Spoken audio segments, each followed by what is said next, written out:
В капиталовата програма на община Търговище за тази година са предвидени около 1,5 милиона лева за ремонт на улиците. По-точно казано 1 470 000. От тях 585 000 са субсидия от републиканския бюджет, а останалите са собствени средства, които са от данъци. В програмата за ремонта са 12 улици в града и една в Стража.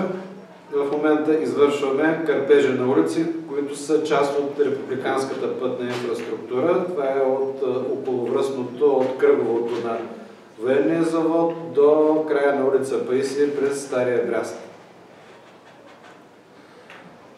Флора работят по участъците от общинската пътна мрежа, като улица Кобрат, Хаджи Димитър. Тези дни се насочват към изложението, където ще бъде панаира. Предстои да се работи по булевард Цар Освободител, булевард 3 март. Това е по програмата за текущи ремонти, която е отделно от капиталовата ни програма. Изпълнението по нея при съответните климатични условия и започване на работа на асфалтовите бази започва от 15 април. Ние сме го почнали вече, така че надяваме се да стане по-бързо. Кои улици са в капиталовата програма за тази година, ще ни запознае главният инженер на община Търговище, Гермо Димов. Инженер Димов, имате думата. Аз искам да започна първо с,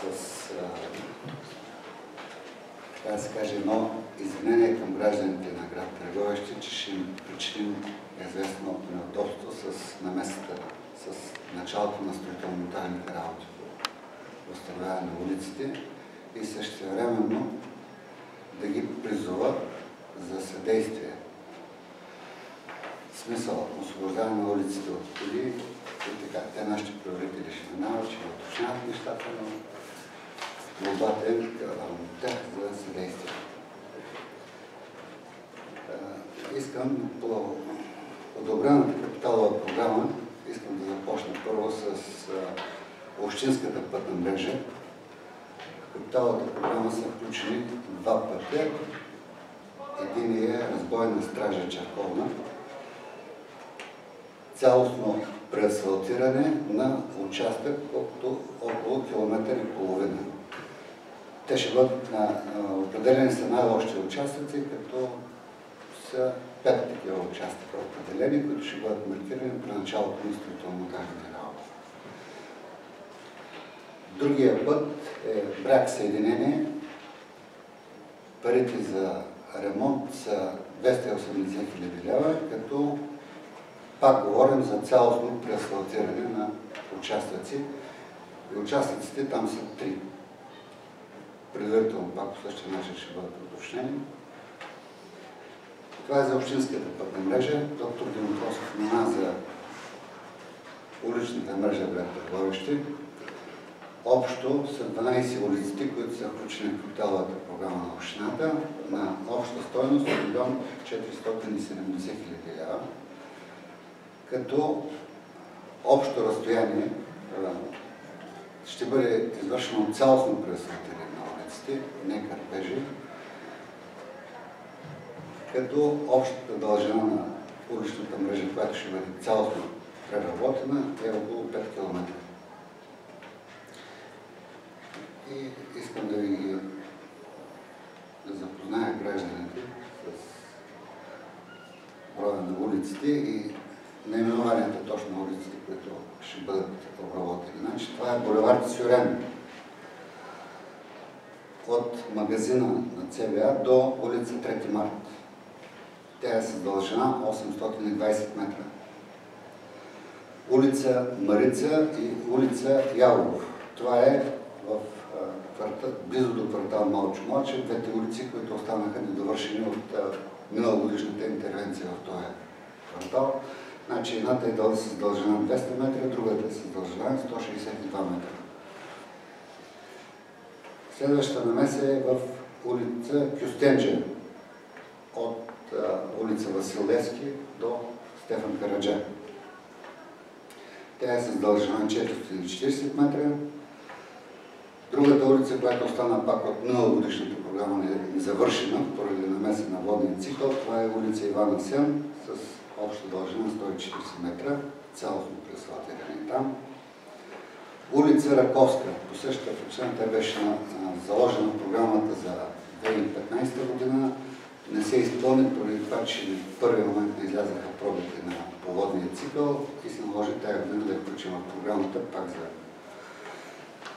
тая година. Се налагам, предполагам, че ще бъде изпълнена. Тя е с дължина 970 метра. Улица Петрохан.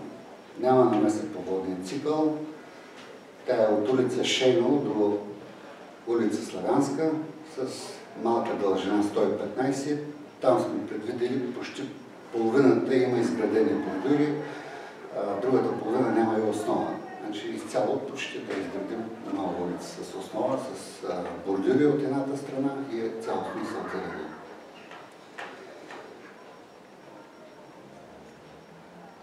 Следващата улица, която пак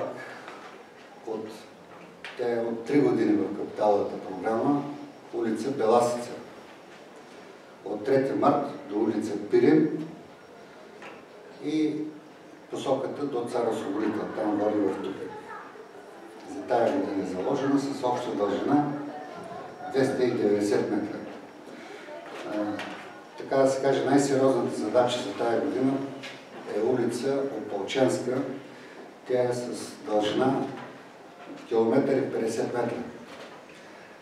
По същата причина няколко пъти я отлагаме в времето и самата улица е в много лошо състояние. Тая година е заложена да я завършим и така да я преведем в приличен вид. Допълнително като задача на фирмата изпълнител на ремонтите ще бъдат възложени улица Крали Марко, улица Стара планина и улица Стефан Куцаров. Даже това се надяваме да стане до началото на Панаира.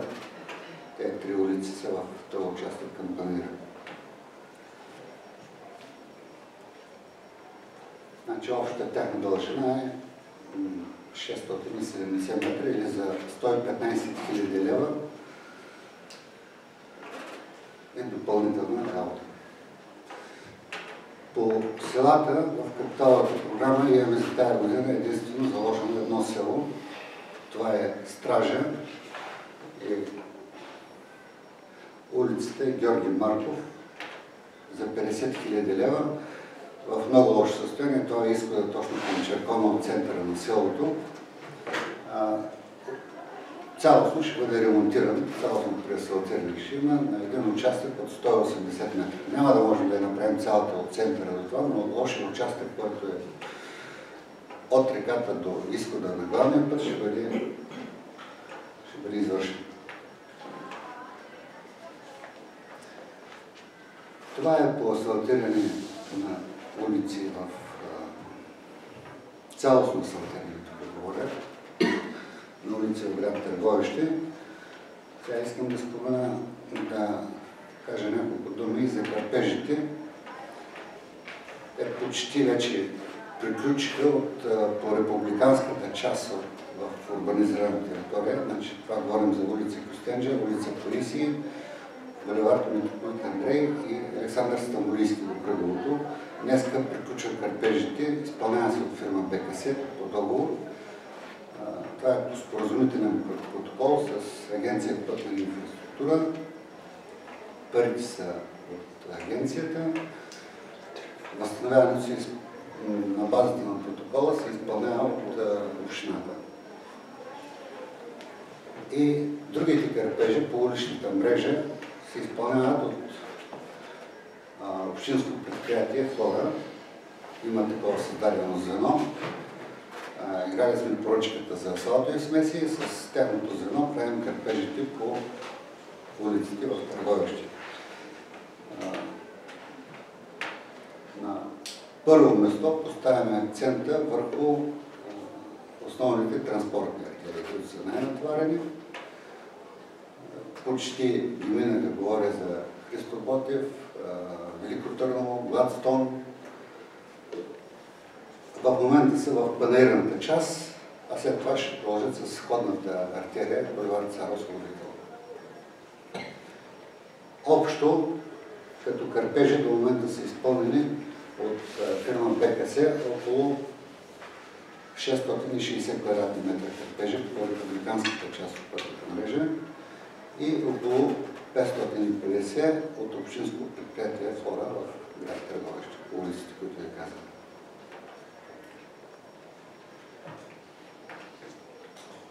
Кърпежи по населените места, вече горе за селата, ще бъдат осъществени пак от общинско предприятие Флора, горе за общинската пътна мрежа и в самите населени места, след като приключат основните направления в град Търговище. Значи ще имаме по едно направление по седмица, примерно направление Стража, Тревенец, една седмица, Макрополско, другото направление, Голямо Ново, другото направление и така, докато